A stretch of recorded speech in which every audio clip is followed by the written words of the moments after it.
你有平安无？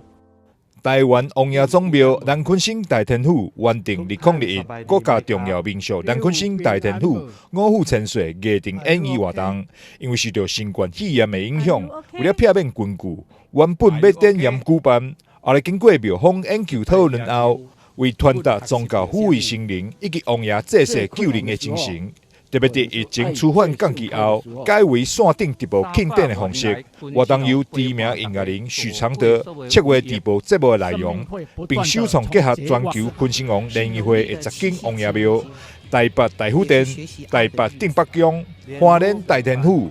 嘉义大天顺府福安馆、财团法人二中港临安宫、鹅寮保安宫、台湾南顺宫、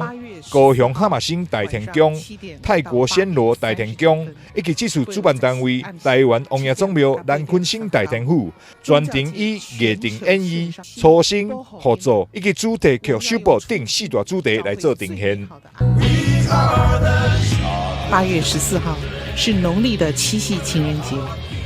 也是学习爱的日子。夜定的文化在台湾已经延续300多年，除了在庙会上，定定会当看到夜定表演甲团体。针对校园、社区，台南市政府也是积极重视推动夜定的传承甲发展，推广一校一夜定，为夜定开创多个舞台。南昆生大天府特别为参加演出的19个夜定团体，制作了19集幕后故事影片，因拢是文化的无名英雄。其中大部分拢是求学学生，因的努力值得被认真看待。主办单位南昆生大天府欢迎四方的信众，在8月14日暗时7点准时收看全球昆星王用爱合作线顶庆典直播节目。